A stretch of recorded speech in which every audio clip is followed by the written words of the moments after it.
एक बार फिर स्वागत है आप सभी का आपके अपने YouTube चैनल जिसका नाम है स्टडी सेवा। तो साथियों, आज हम कलाम एकेडमी द्वारा आयोजित प्री रीड 2.0 के लेवल 1 मैथ के पेपर का सॉल्यूशन करने वाले हैं। तो पूरे ध्यान से देखिए किस प्रकार यहाँ पर जो सवाल हैं वो पूछे गए हैं और कहाँ आपने गलतियाँ की हैं, सब कुछ हम डिस्कस करेंगे इस वीडियो में। तो सबसे पहले हमारे पास जो पहला क्वेश्चन है हम उसको देख लेते हैं। पहला क्वेश्चन आपके पास स्क्रीन पर आ गया होगा।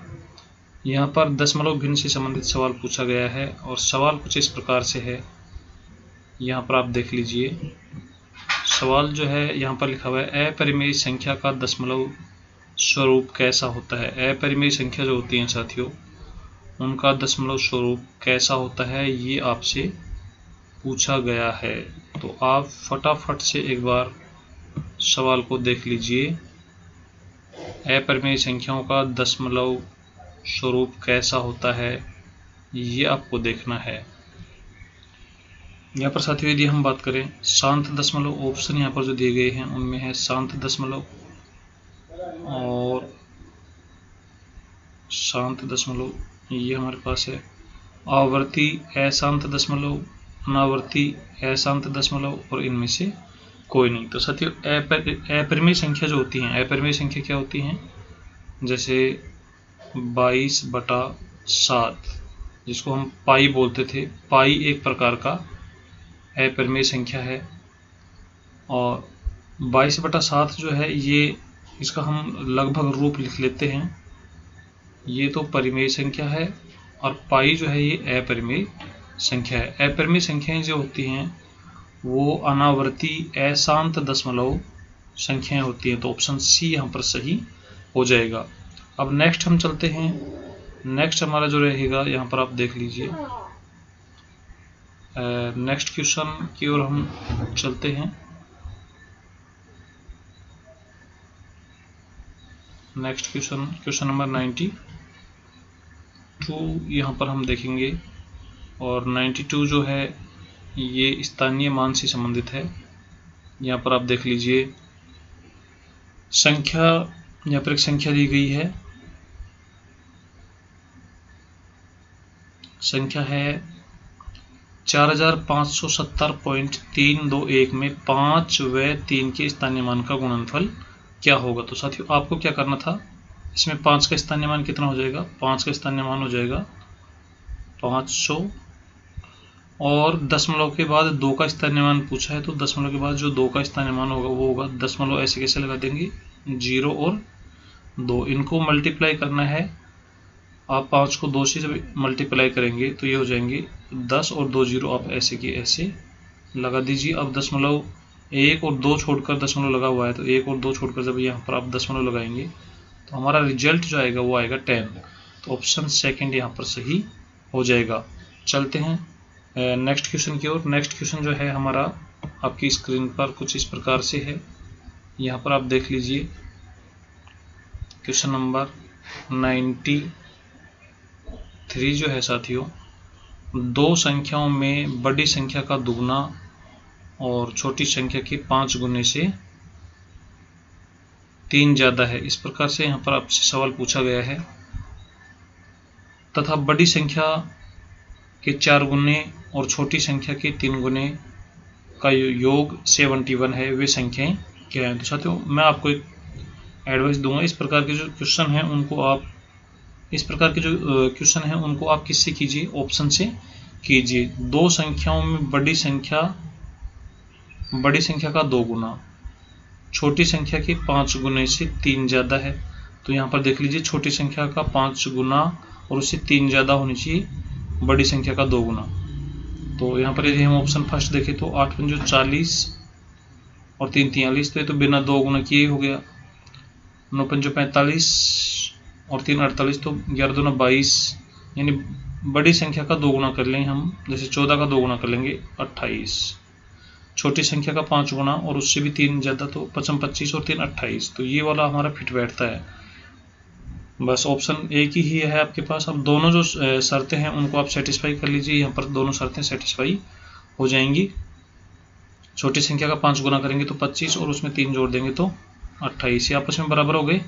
फिर बड़ी संख्या के 4 गुने, बड़ी संख्या कितनी थी 14, तो 14 का 4 गुना कितना हो जाएगा 56, और छोटी संख्या के 3 गुने का योग जो है 71, छोटी संख्या है 5, इनका 3 गुना करेंगे तो 15, तो यहाँ पर जब 15 जोड़ेंगे 56 में तो ये हो जाएंगे 71, इसलिए ऑप्शन थर्ड यहाँ पर सही हो जाएगा। अब चलते हैं नेक्स्ट क्वेश्चन की ओर। नेक्स्ट क्वेश्चन जो है हमारा वो कुछ इस प्रकार से है, यहाँ पर आप देख लीजिए 94, क्वेश्चन नंबर 94 आपके सामने है।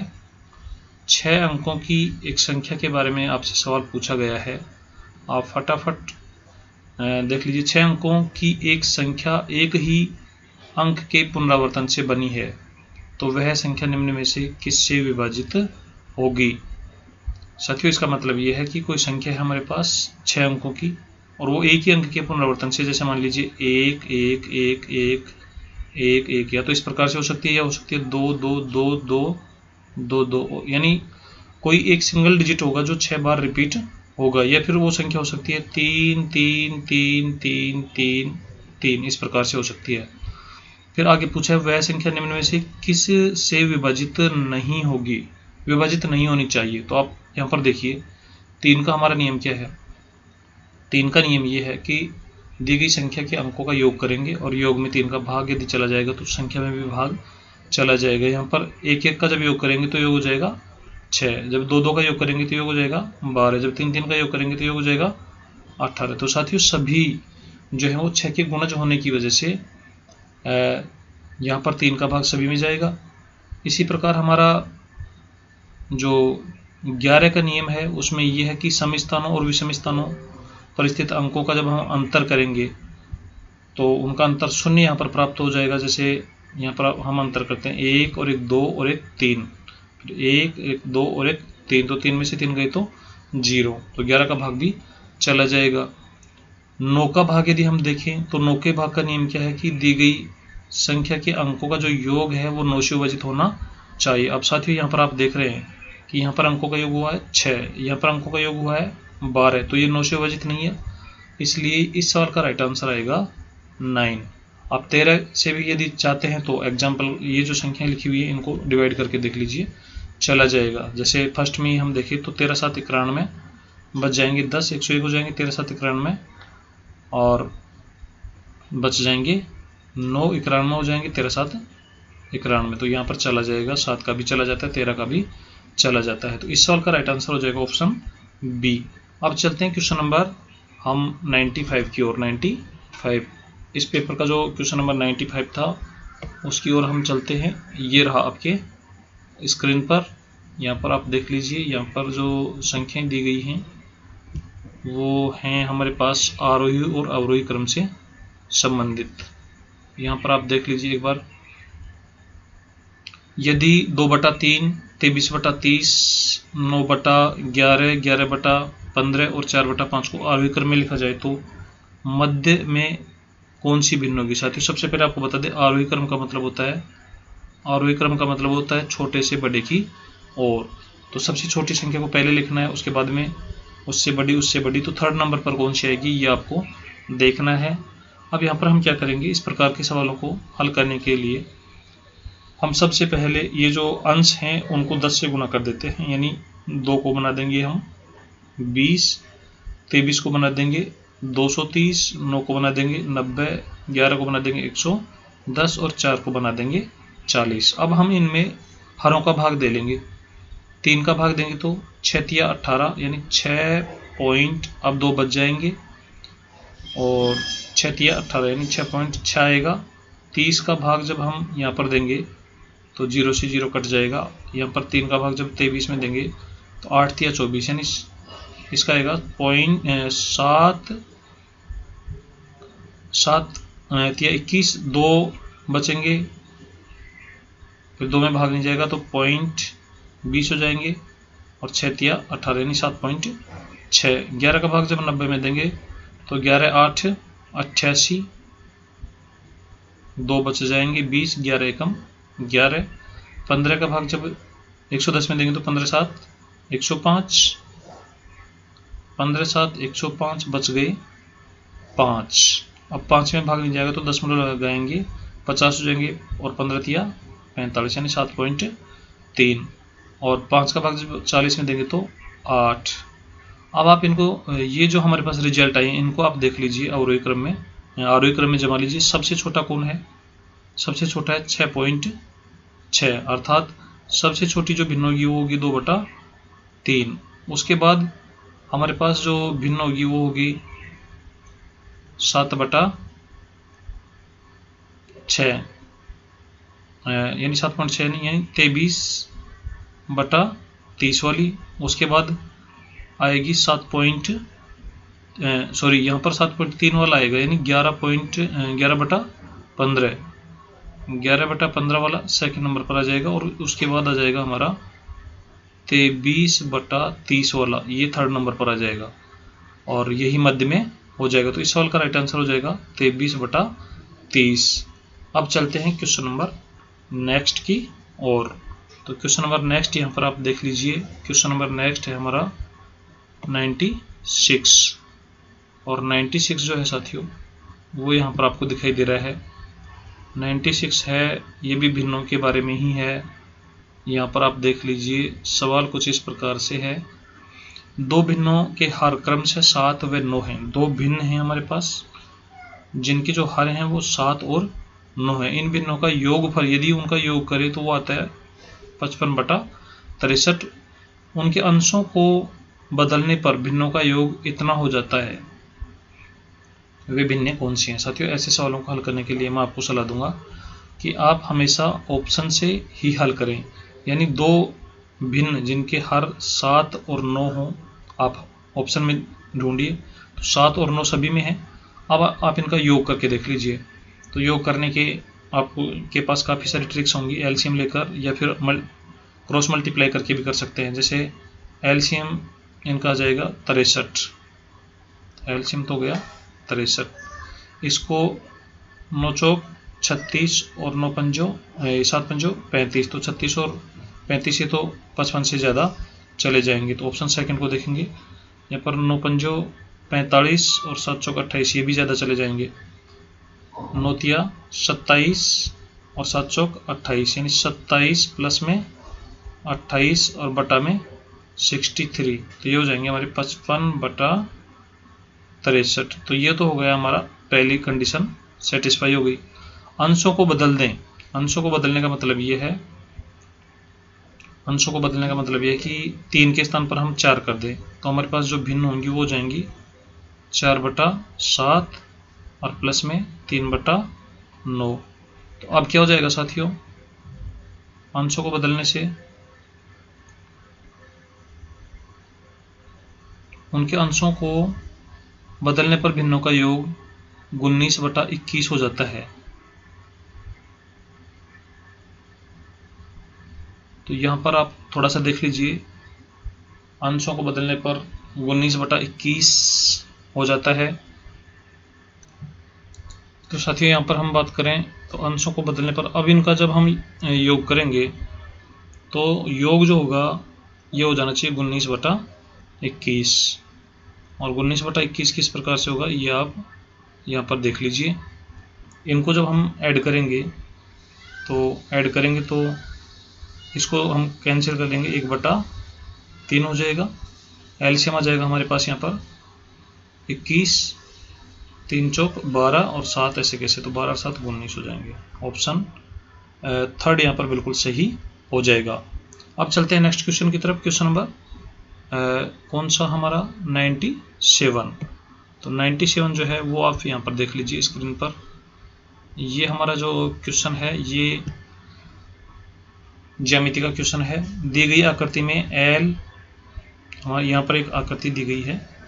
दी गई आकृति में एल व एम समांतर हैं, यानी ये जो एल है और ये जो एम रेखाएं हैं ये आपस में समांतर हैं, तथा पी व क्यू समांतर हैं। ये रेखा पी और ये रेखा क्यू आपस में समांतर हैं, तब कोण 3 और कोण 5 कैसे होंगे? तो साथियों कोण 3 और कोण 5 यानी ये वाला कोण, ये वाला 3 नंबर और ये वाला 5 नंबर, ये होंगे संगत कोण। एक ही स्थिति में बने हुए हैं ऐसे कोणों को हम कहते हैं संगत कोण। तो यहाँ पर ऑप्शन डी सही हो जाएगा। एकांतर कोण क्या होते हैं यहाँ पर आप एक बार समझ लीजिए। जैसे ये हमारे पास दो समांतर रेखाएं और ये भी दो समांतर रेखाएं। यदि कोई कोण यहाँ पर बना हुआ है और कोई कोण यहाँ पर बना हुआ है तो ऐसे कोण कहलाते हैं संगत कोण। एक कोण यदि यहाँ पर बना हुआ है, एक कोण यहाँ पर बना हुआ है, तो ये एक ही रेखा के अलग अलग ओर हैं तो इनको कहते हैं एकांतर कोण। और शीर्षाभिमुख क्या होते हैं, इस प्रकार से यदि प्रतिच्छेद कर रहे हैं, एक कोण यहाँ पर है, एक कोण यहाँ पर है, तो इन्हें हम कहते हैं शीर्षाभिमुख कोण। अंतःकोण क्या होते हैं, जो अंदर की तरफ बने हुए होते हैं। जैसे यहाँ पर तो दिया हुआ नहीं है, यदि हम यहाँ पर देखें, जैसे एक यहाँ पर बन जाए और एक यहाँ पर बन जाए तो इनको कहते हैं अंतःकोण। चलिए क्वेश्चन नंबर 98 की ओर बढ़ते हैं। क्वेश्चन नंबर 98 आपकी स्क्रीन पर कुछ इस प्रकार से है, यहाँ पर आप देख लीजिए। अभाज्य संख्याओं के बारे में है, अभाज्य गुणनखंडों के बारे में है। यहाँ पर हमें अभाज्य गुणनखंडों की संख्या ज्ञात करनी है। देख लीजिए, 21 की पावर 12,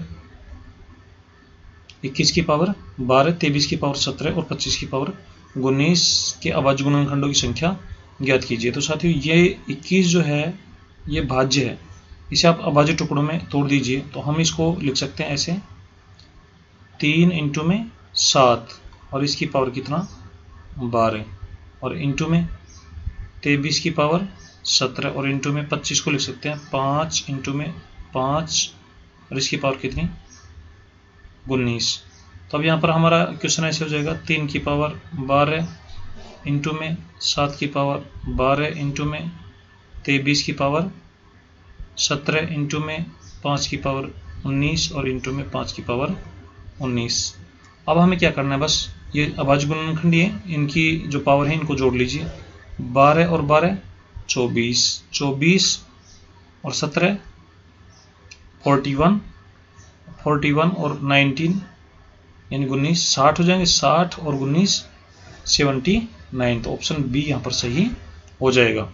बढ़ते हैं अगले सवाल की ओर। अगला सवाल आपकी स्क्रीन पर कुछ इस प्रकार से है, अनुपात समानुपात का सवाल है। देख लीजिए, दो संख्याओं के मध्य अनुपात जो है 5:7 में दिया गया है तथा इनका लघुत्तम समवर्त्य 420 है। तो इन संख्याओं का अंतर ज्ञात कीजिए। साथियों अंतर पूछा है। अब हमें क्या करना पड़ेगा, वास्तविक संख्या ज्ञात करने के लिए मान लीजिए संख्या है 5x और दूसरी संख्या क्या है 7x। तो इनका यदि हम एलसीएम लें तो इनका एलसीएम आएगा 35x और 35x का मान सवाल में कितना दिया है साथियों 420। तो अब यहाँ से x का मान ज्ञात कर लीजिए।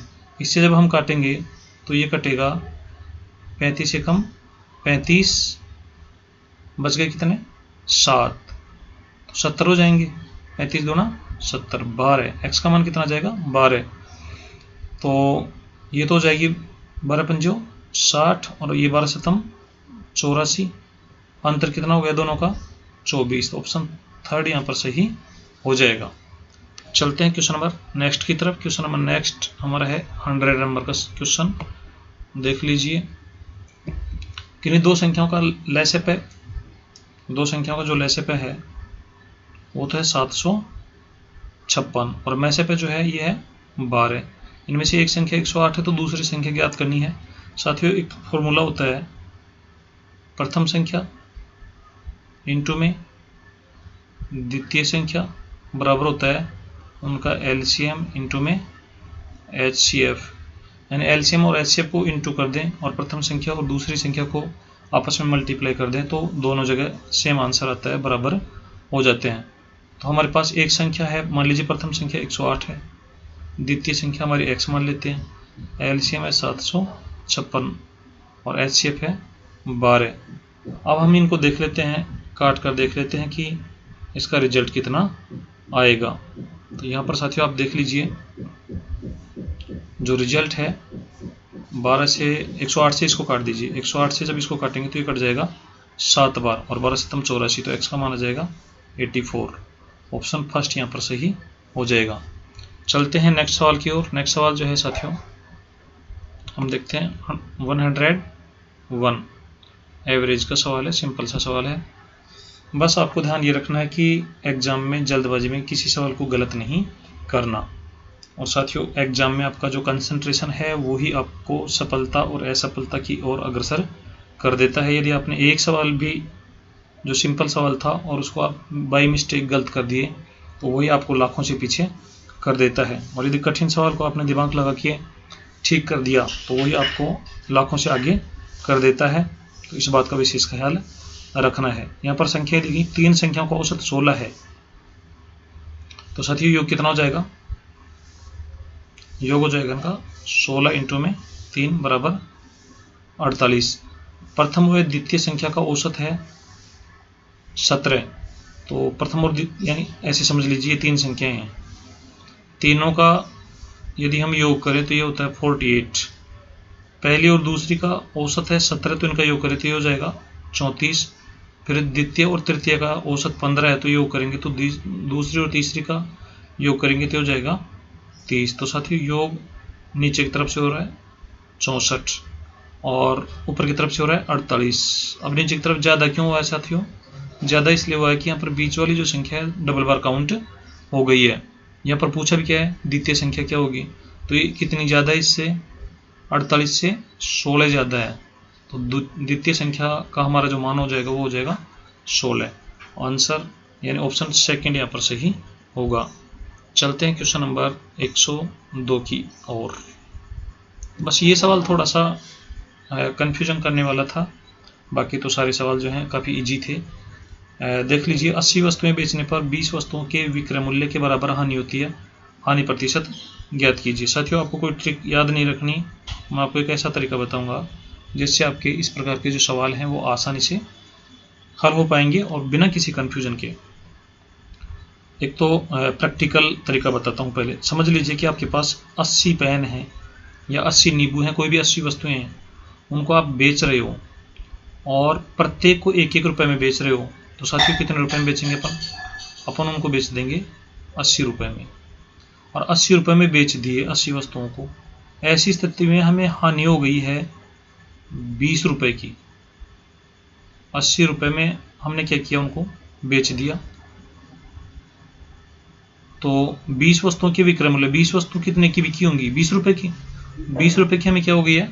हानि। अब सोचो, 80 रुपये तो हमने बेचे थे, 80 रुपये तो हमारा विक्रय मूल्य था।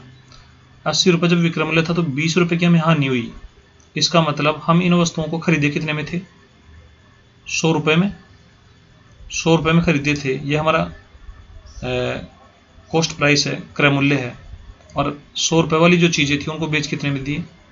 80 रुपये में। हानि कितने की हुई थी? 20 रुपये के ऊपर क्या ही रखा है, कितने पर हुई है? 100 पर। और 100 पर जो हानि होती है साथियों वही तो हानि प्रतिशत होता है।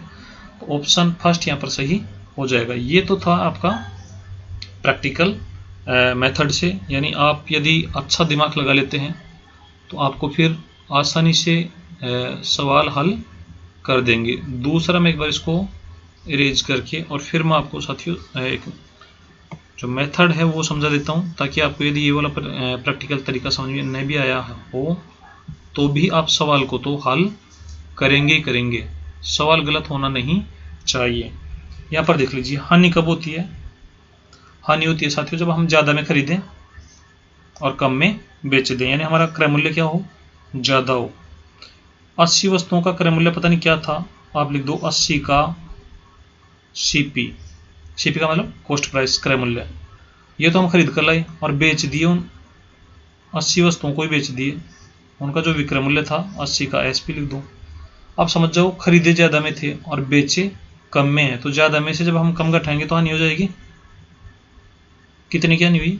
20 वस्तुओं के विक्रय मूल्य के बराबर। तो यहाँ पर लिख दो 20 का विक्रय मूल्य यानी एसपी। पक्षांतरण कर लो तो 80 सीपी बराबर ये वाला जो माइनस का 80 एसपी है, इसको जब बराबर के इधर ले जाएंगे तो ये प्लस का हो जाएगा। तो 20 एसपी और 80 एसपी ये हो जाएंगे 100 एसपी। और साथियों ऐसी स्थिति में ये वाला जो टर्म होता है इसका मान आप समझ लीजिए, ये वाला जो टर्म होता है इसका मान होता है ये, और इस वाले टर्म का मान होता है ये। तो सीपी हो गया हमारा 100 और एसपी हो गया हमारा 80। यानी खरीदे तो हम 100 में, बेचे कितने में? 80 में। तो 20 की क्या हो गई? हानि। कितने पर? 100 पर और इंटू में 100, तो 20%। इस प्रकार से भी हम ज्ञात कर सकते हैं। तो इस सवाल का राइट आंसर क्या हो जाएगा? Option first. चलते हैं 103 की ओर। 103 फटाफट से देख लीजिए। उसके बाद हम, ये भी काफी इजी क्वेश्चन है। किसी वस्तु को 91 रुपए में बेचने पर 30% की हानि होती है। वस्तु का क्रय मूल्य ज्ञात करना है। सिंपल सा, आप अपने तरीके से कर दीजिए, फिर मैं बता देता हूँ। 91 में बेचें, यह हमारा विक्रय मूल्य है। ऐसी स्थिति में 30% की हानि होती है। तो साथियों 70% की वैल्यू कितनी हो गई है? 91।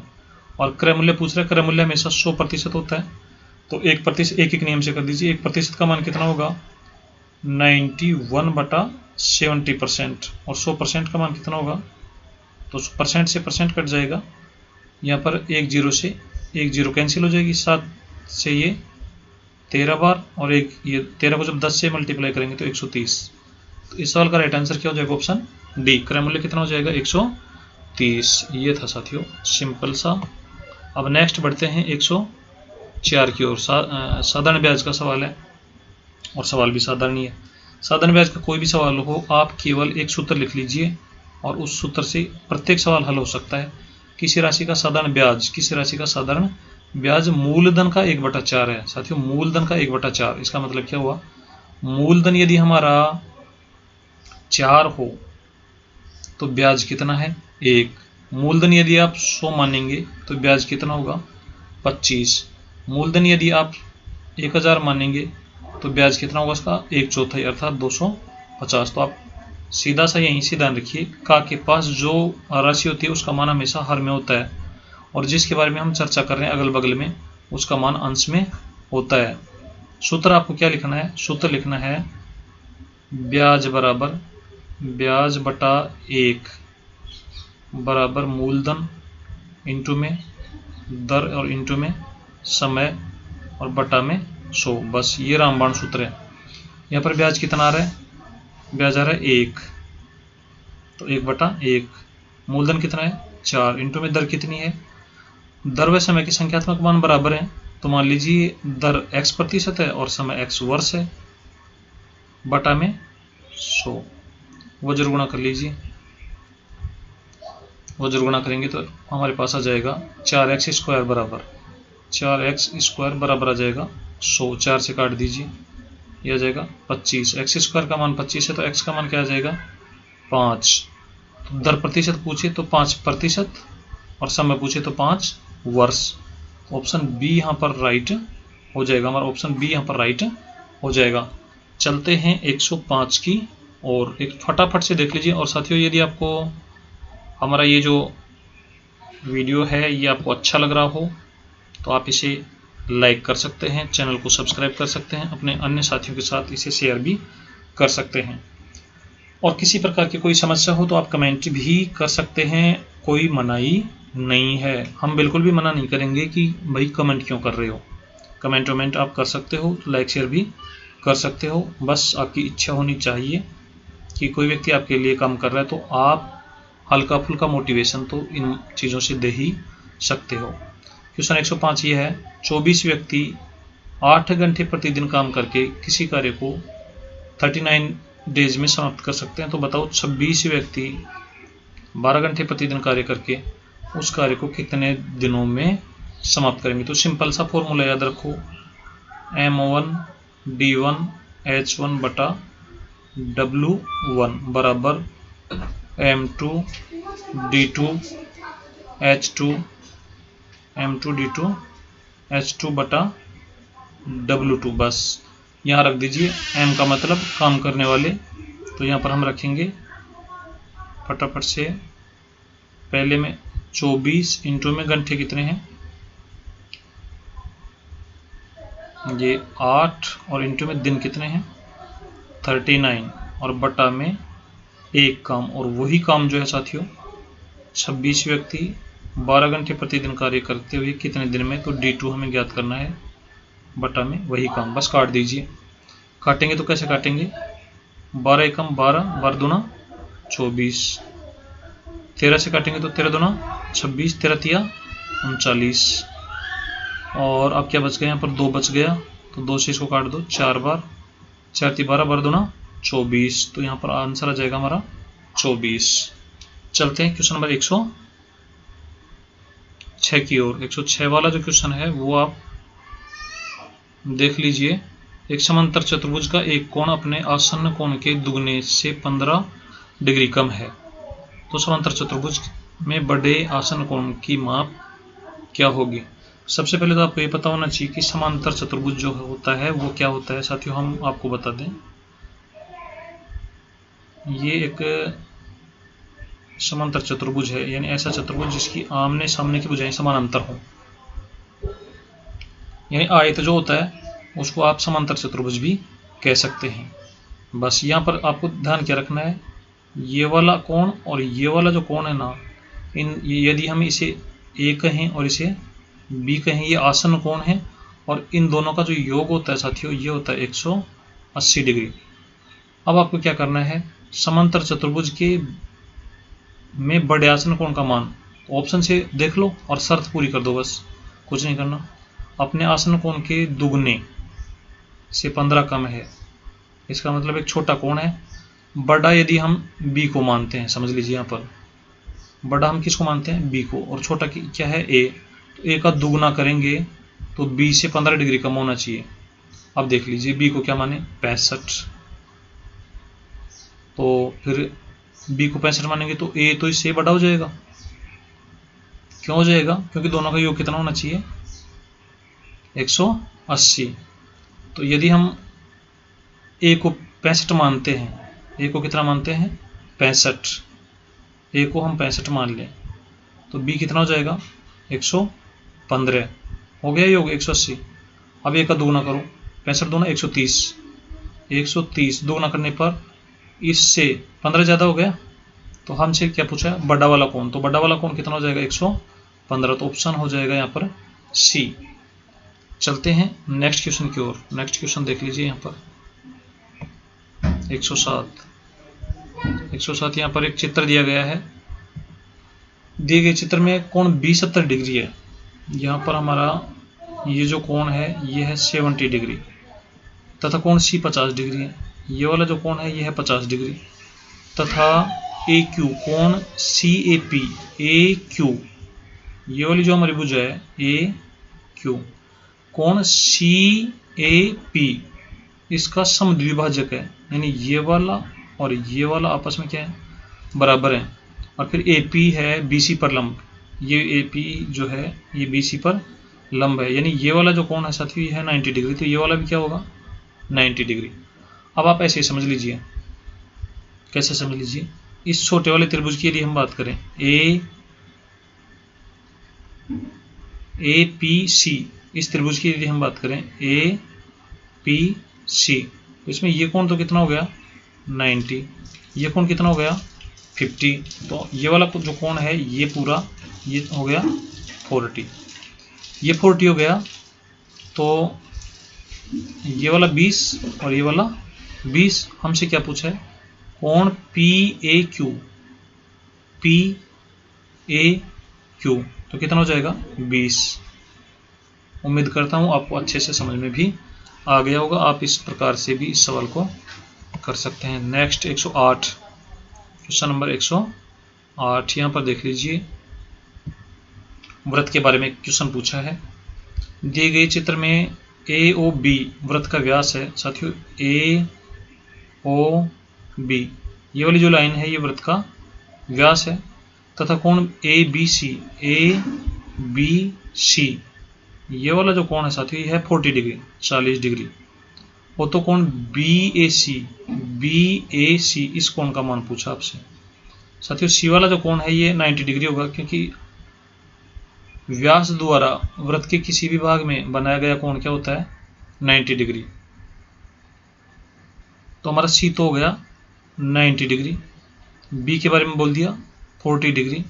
तो फिर ए कितना बचा, त्रिभुज में 180 हो जाना चाहिए ना, तो 90 और 50 130, नहीं 90 और 40 130, 130 और 50 ये हो जाएगा तो हो जाएंगे 180। तो इसका मान हो जाएगा 50 डिग्री। नेक्स्ट चलते हैं।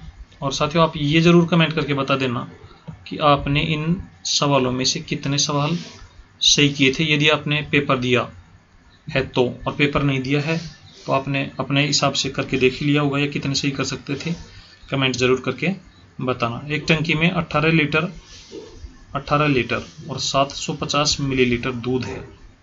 इसको 25 जारों में जो एक ही माप के हैं पूर्णतः भरा जा सकता है। प्रत्येक जार में कुल कितना दूध होगा? तो साथियों ये तो ऐसे मान लो बिल्कुल छोटा सा सवाल है, बस संख्या आपको थोड़ी सी टेढ़ी मेढ़ी मिली है। यानी ये दूध है, इसको 25 टुकड़ों में तोड़ना है।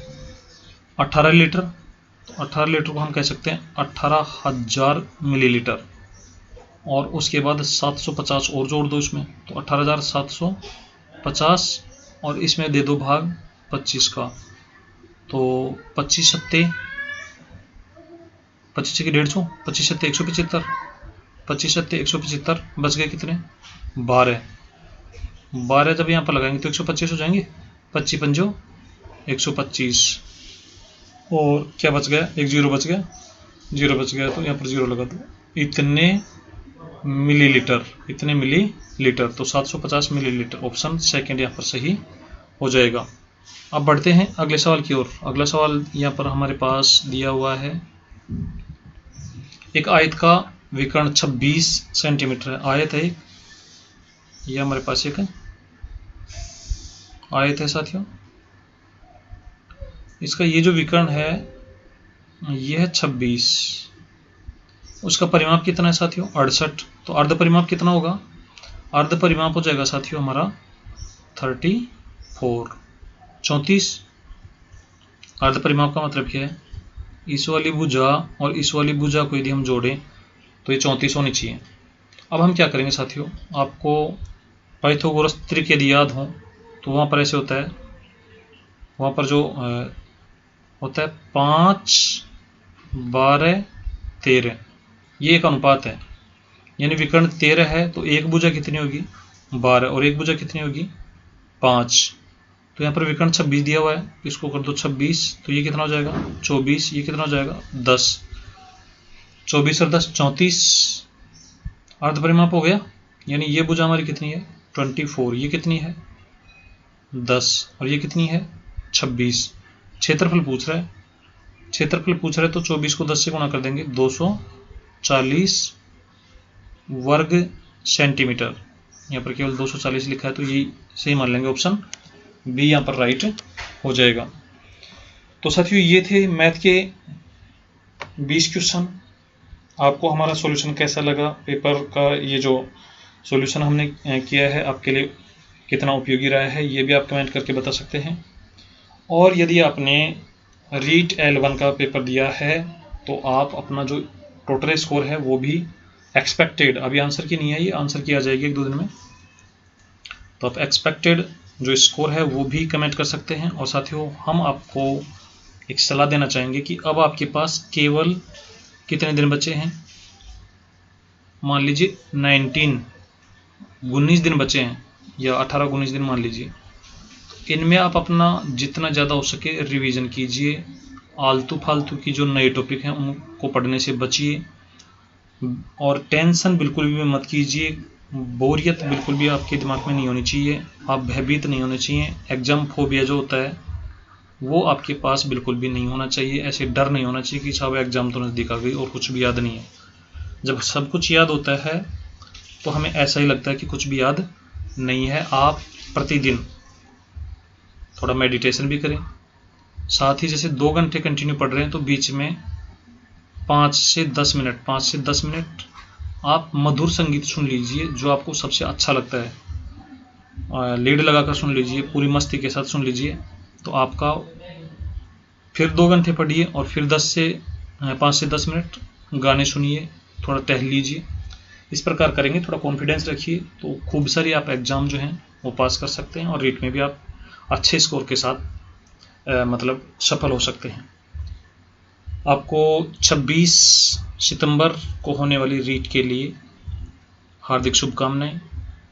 भगवान आपको इस परीक्षा में अच्छे अंकों के साथ उत्तीर्ण करे। इन्हीं के साथ मिलते हैं एक नए सेशन के साथ, नए वीडियो के साथ। हम जल्द ही आपके लिए एक मोटिवेशनल वीडियो लेकर आने वाले हैं। जिसमें हम आपको बताएंगे कि कम समय में, अब जो बचा हुआ समय है उसमें किस प्रकार से हमारी रणनीति होनी चाहिए कि हम अच्छे अंकों के साथ एग्ज़ाम को क्वालिफाई कर पाएँ। तो चलिए साथियों, तब तक के लिए आप पढ़ते रहिए और मस्त भी रहिए। मिलते हैं फिर। जय हिंद, जय भारत।